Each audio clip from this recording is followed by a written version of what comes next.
একটাই জীবন, বুঝলেন তো? একটাই জীবন। একদিন সকালে ঘুম থেকে উঠে দেখবেন বয়সের ছাপ পড়ে গেছে। ফুরিয়ে গেল তো সুন্দর দিনগুলো, ফুরিয়ে গেল শৈশবের দিনগুলো। এই যে যৌবনকাল আছে সেটাও কিন্তু একদিন ফুরিয়ে যাবে। তার জন্য বলি, হাতে যতটা সময় আছে, যেই সময়ই দাঁড়িয়ে আছেন, নিজের সুন্দর মুহূর্তগুলো উপলব্ধি করার চেষ্টা করুন। এটা ভেবে আফসোস করার কোনো মানেই হয় না। আগের সময়টা কতটা ভালো ছিল, এখনকার সময়টা আমার খুব খারাপ যাচ্ছে।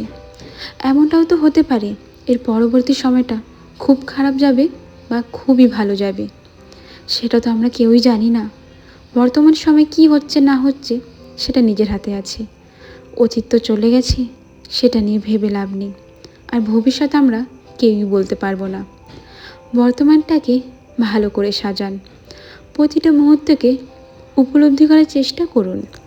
নতুন নতুন স্মৃতি তৈরি করুন, ঘুরতে যান, বন্ধু বান্ধব বাড়ান, আত্মীয় স্বজনদের সাথে মেলামেশা করুন, পরিবারকে একটু সময় দিন। দেখবেন সময়গুলো বেশ ভালো কেটে যাচ্ছে। একদিন যদি এই যে ভালো সময়গুলো কেটে যাবে না, বৃদ্ধকালে গিয়ে দেখবেন এই সময়গুলোর জন্য কতটা আফসোস করতে হয়। আফসোস যাতে না করতে হয় সেই জন্য প্রতিটা মুহূর্তকে ভালোবাসুন। নমস্কার বন্ধুরা, আমি দিয়া। আমার একটি নতুন ব্লগ ভিডিওতে আপনাদের সবাইকে জানাই অনেক অনেক স্বাগত। কেমন আছেন সবাই কমেন্টে অবশ্যই জানাবেন। আজ হলো সোমবার, সপ্তাহের একদম শুরু। কালকে তো আমি বাপের বাড়ি থেকে ফিরেছি। আজকে না ঘরের অনেক কাজ রয়েছে, বিছানা চাদরটা পাল্টাতে হবে, অনেক জামা কাপড় ছিল। কালকে রাত্রেবেলা যখন কমেডি ভিডিও বানিয়েছিলাম, সেই জামা কাপড়গুলো রাত্রেবেলার গোছানো হয়নি। সকালে কাপড়গুলো গুছিয়ে নিয়ে শোকেসটা ভালো মতো করে গুছিয়ে রাখলাম। জানো তো, আমার শোকেসের জামা কাপড়গুলো প্রত্যেক দিনই এলোমেলো হয়ে যায়। সকালের দিকে আমার হাজব্যান্ড যখন জামা কাপড় বের করে তখনই এদিক ওদিক হয়ে যায়, আর আমিও যখন জামা কাপড় বের করি যতই গুছিয়ে রাখি না কেন মাঝে মাঝে একটু উল্টোপাল্টা হয়েই যায়। তা যাই হোক, কালকে রাত্রেবেলা যখন আমি মশারি টানাচ্ছিলাম তখন এখানকার তারকাঠিটা না খুলে গিয়েছিল। আমি ঘরে তারকাঠি টানাই, সেটা আমার হাজব্যান্ডের একদমই পছন্দ না, কিন্তু আমার ভালো লাগে। মানে তারকাঠি গাড়লে আর কি জায়গাটা খারাপ হয়ে যায় সে কথা তো আমি বুঝতে পারছি। ক্যালেন্ডারটা কি আমি হাতে নিয়ে সারাদিন দাঁড়িয়ে থাকবো, নাকি ব্যাগটা সারাদিন হাতে নিয়ে দাঁড়িয়ে থাকবো? ব্যাগটা না হয় আমি শোকেসে রেখে দিলাম, ক্যালেন্ডার সেটা কোথায় রাখবো বলো তো? মশারিটা কোথায় টানাবো? আমাকে বলে ঘরে তারকাঠি দিবে না, এতে নাকি ঘরের সৌন্দর্য নষ্ট হয়। আরে যখন রং করবে তখন না হয় তারকাঠিটা উঠিয়ে রং করা যাবে, তখন তার খারাপ লাগবে না দেখতে। আর মশারি টানানোর জন্য অনেকগুলো হুক পাওয়া যায়, আমি দেখেছি। সেগুলো ফ্লিপকার্ট বা যে কোনো জায়গায় হয়তো পাওয়া যায়, বা অফলাইনেও পাওয়া যেতে পারে। আমি কখনো কিনিনি, এই জন্য মনে হয় না বলাই ভালো।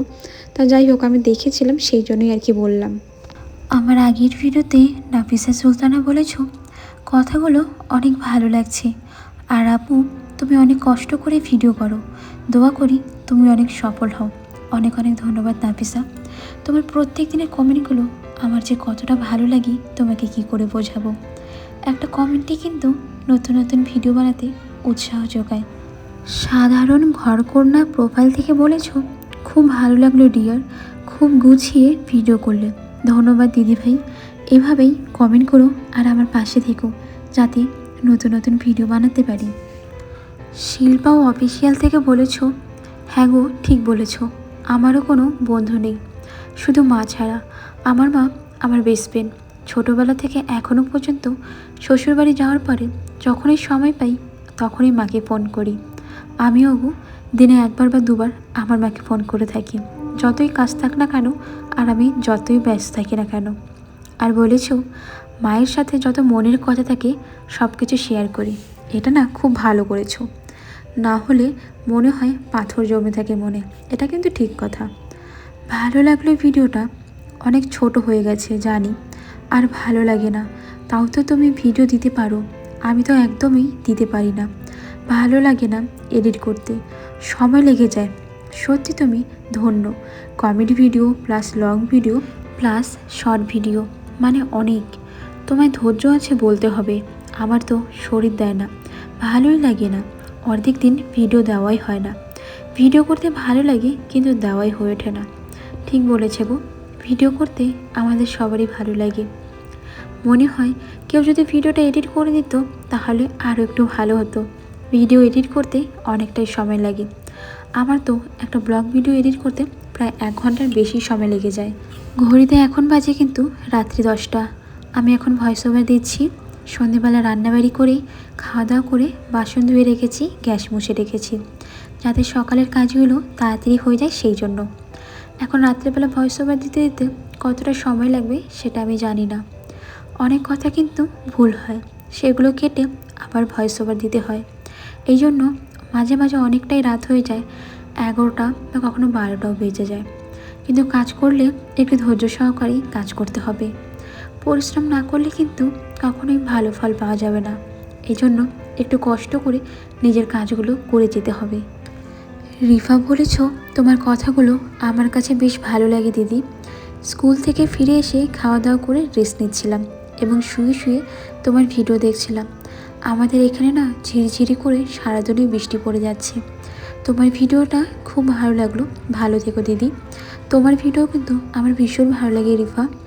আর তুমি যে সারাদিন পড়াশোনা করার পরেও ভিডিও বানাও, এটা কিন্তু অনেক বড় একটা কথা। সবসময় ভালো থেকো। রাজশ্রী দিদিভাই বলেছ, আমারও কোনো বন্ধু নেই সত্যি। কথা বলতে খারাপ লাগলে বলার মতো কেউ নেই। আমি তো আছি দিদিভাই, আমরা তো সবাই এখন থেকে বন্ধু। সঞ্চিতা মণ্ডল দিদিভাই বলেছ, ঘর অগোছালো একদম ভালো লাগে না। ঠিক বলেছ দিদিভাই, ঘর অগোছালো থাকলে সত্যিই ভালো লাগে না। এইদিকে কিন্তু আমার হাজব্যান্ড দুপুরে খাওয়া দাওয়া করার জন্য বাড়িতে এসেছিল। খাওয়া দাওয়া করে ঘড়িতে এখন বাজে প্রায় 3:30। এখন আবার চলে গেল কাজে। আবার রাত্রেবেলা আসতে আসতে প্রায় 7টা থেকে 7:30টার মতন বেজে যাবে। এদিকে আমি যে জামা কাপড়গুলো ধুয়ে দিয়েছিলাম, কোনো জামা কাপড় তো শুকায়নি। সকাল থেকে ঝিরিঝিরি বৃষ্টি হয়ে যাচ্ছে।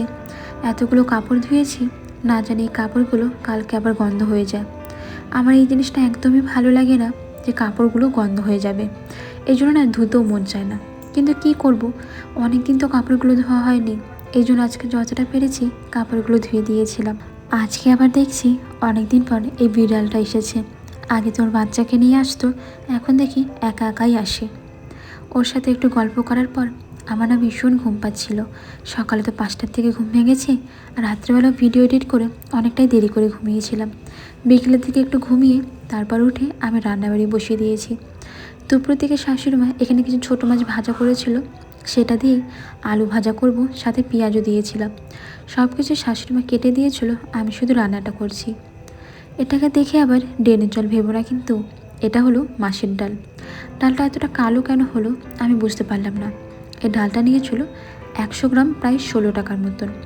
ডালটা খুবই বাজে ছিল। হ্যাঁ, এত বাজে ছিল কি বলবো, পুরো টাকাটাই আমাদের লস হয়ে গেছে।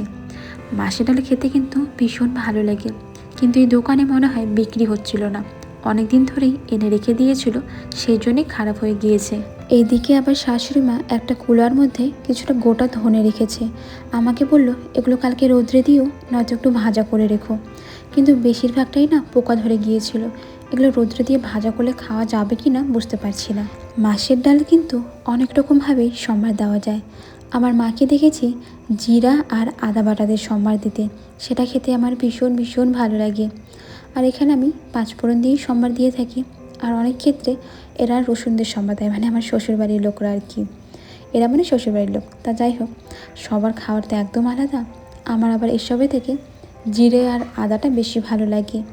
এখানে 5 ফোড়নের সম্বার দেওয়ার পর এদিকে না লাউটা না একদম গলছিল না, এই জন্য প্রথমে অল্প জল দিয়ে ভালো মতো করে গলিয়ে নিলাম। তো চলো বন্ধুরা, আমরা রাতে খাওয়া দাওয়া করি। আর আজকের মতন এতটাই।